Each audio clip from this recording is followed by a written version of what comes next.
찬송가 405장입니다. 찬송가 405장입니다.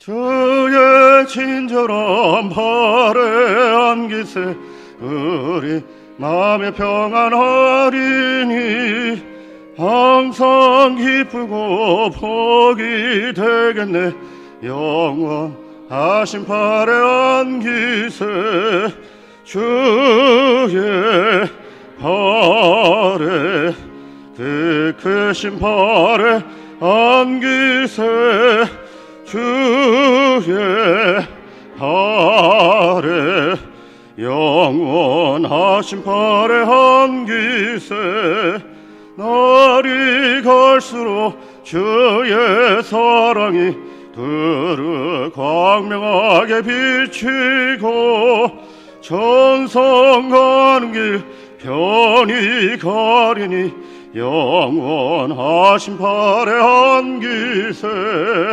주의 발에 그 크신 발에 안기세 주의 발에 영원하신 발에 안기세 주의 보좌로 나아갈 때에 기뻐 찬미 소리 외치고 겁과 두려움 없어지리니 영원하신 발에 안기세 주의 발에 그 크신 발에 안기세 주의 발에 영원하신 발에 안기세.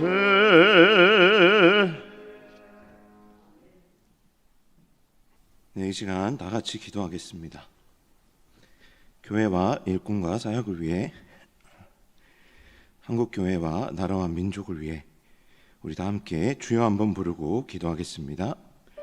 주여.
예수님의 이름으로 기도합니다.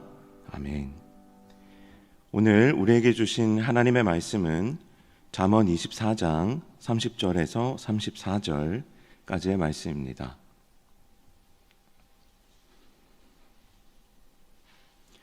구약성경 938면에 있습니다.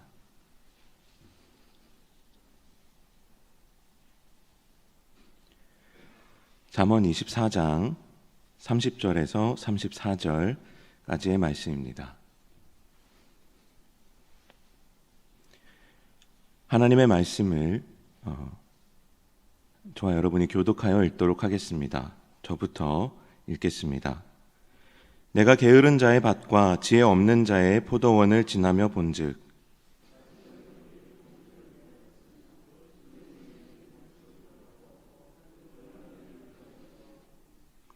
내가 보고 생각이 깊었고 내가 보고 훈계를 받았노라.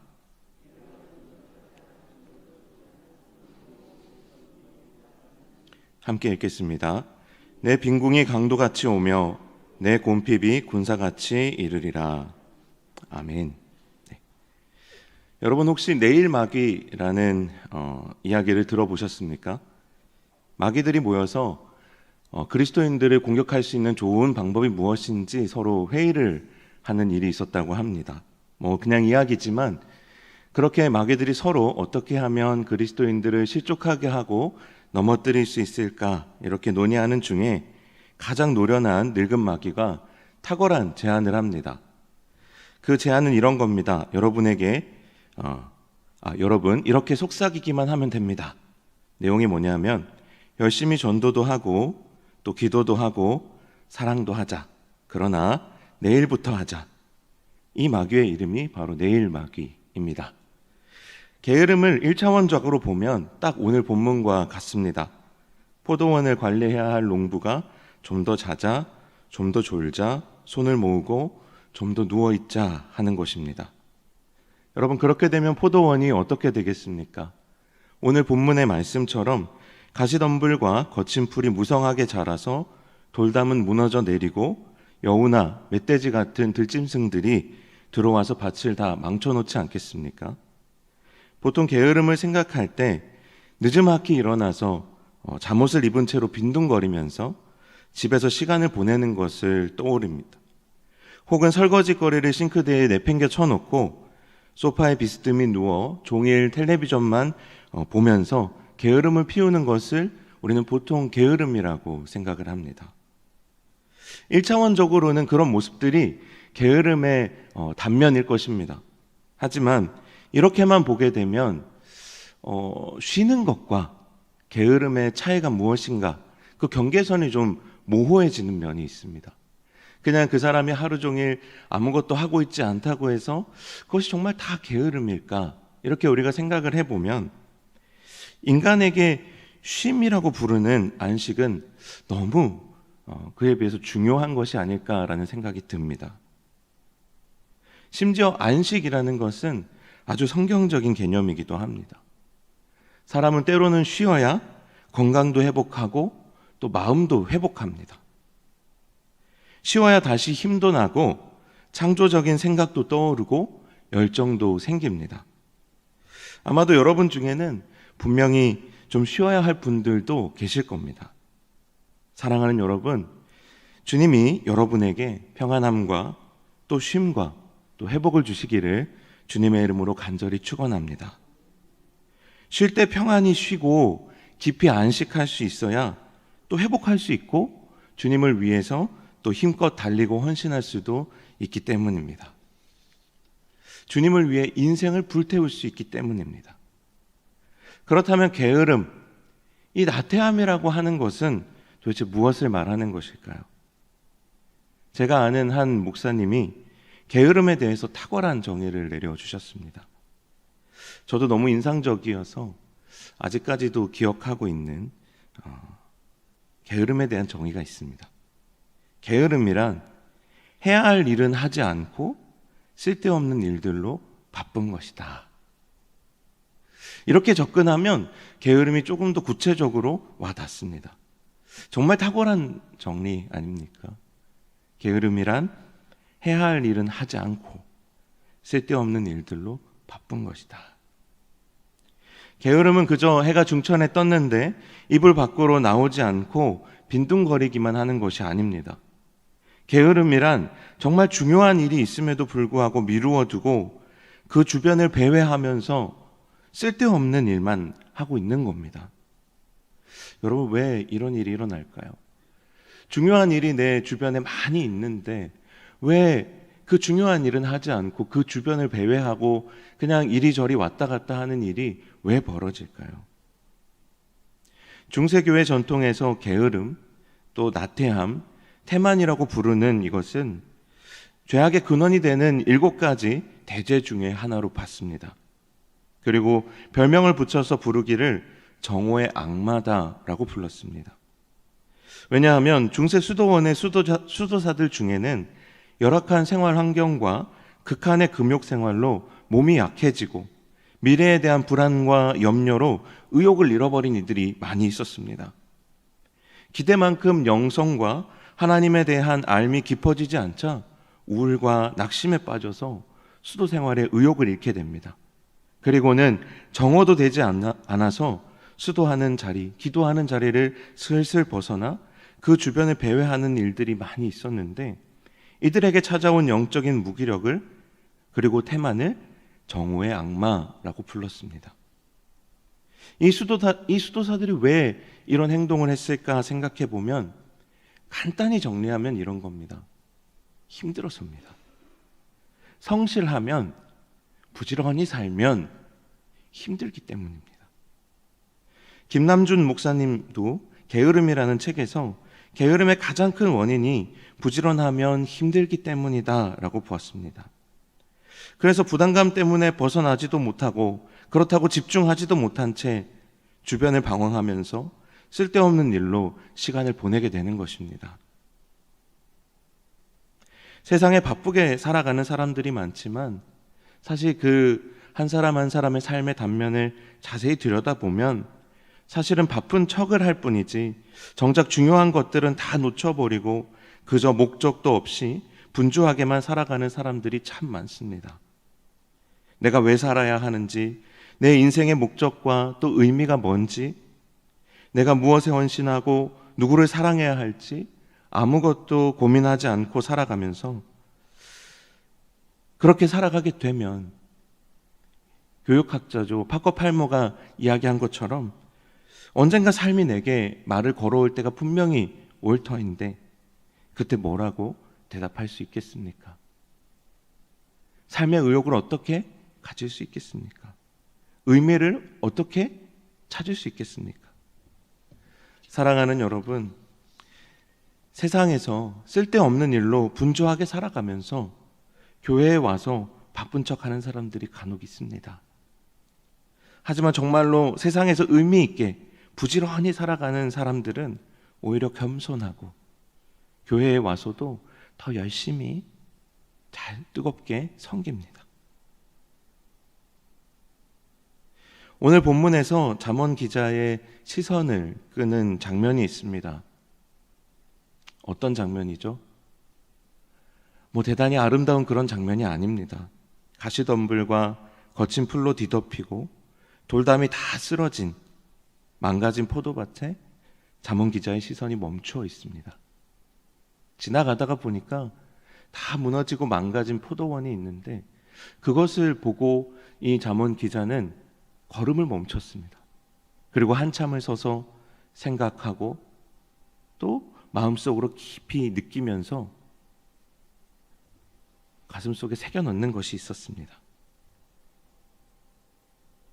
잠언 기자의 마음속에 새겨진 것은 다름 아니라 그 포도원의 광경을 보면서 나의 심령도 나의 삶도 이렇게 쓸데없이 허비하고 게으름과 태만에 빠져서 낭비하고 있는 것은 아닌가.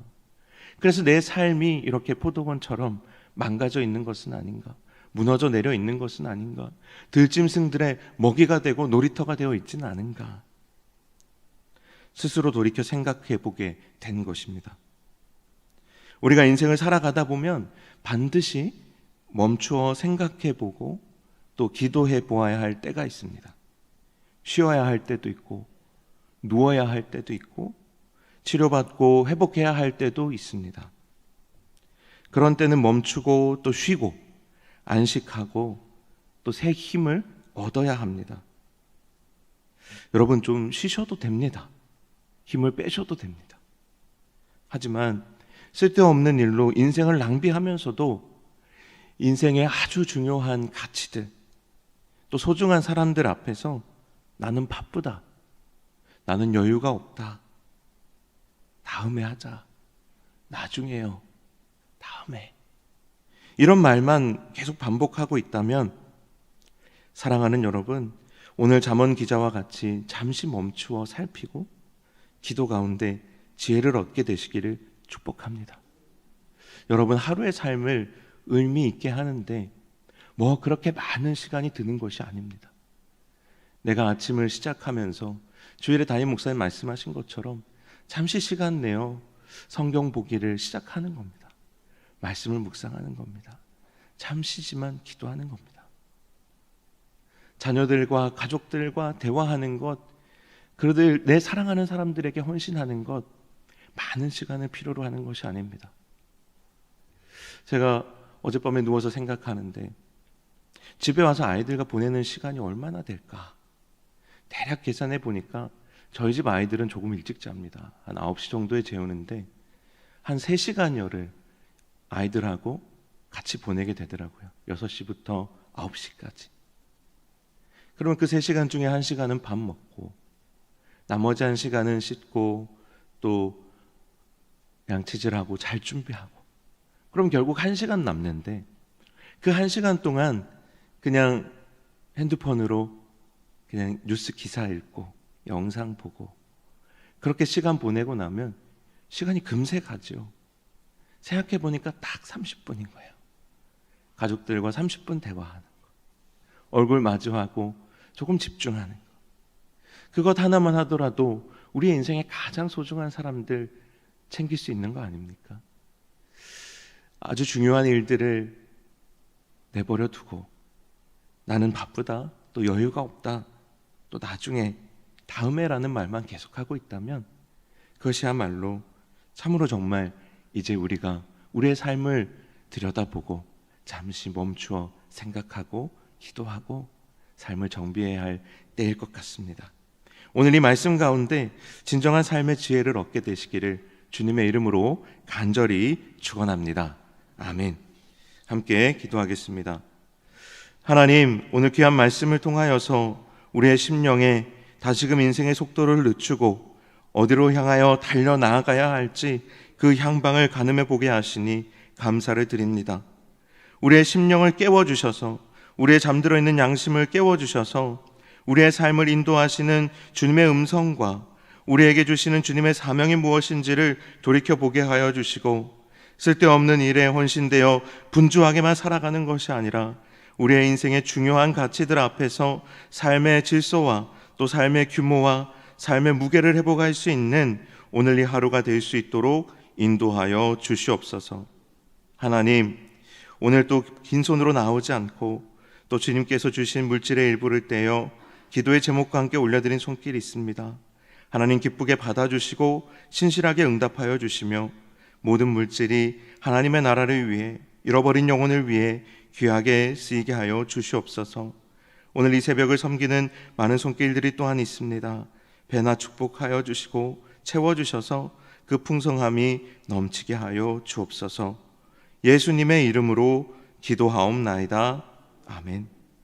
하늘에 계신 우리 아버지, 아버지의 이름을 거룩하게 하시며 아버지의 나라가 오게 하시며 아버지의 뜻이 하늘에서와 같이 땅에서도 이루어지게 하소서.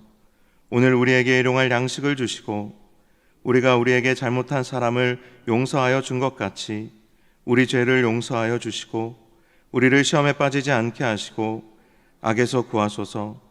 나라와 권능과 영광이 영원히 아버지의 것입니다. 아멘.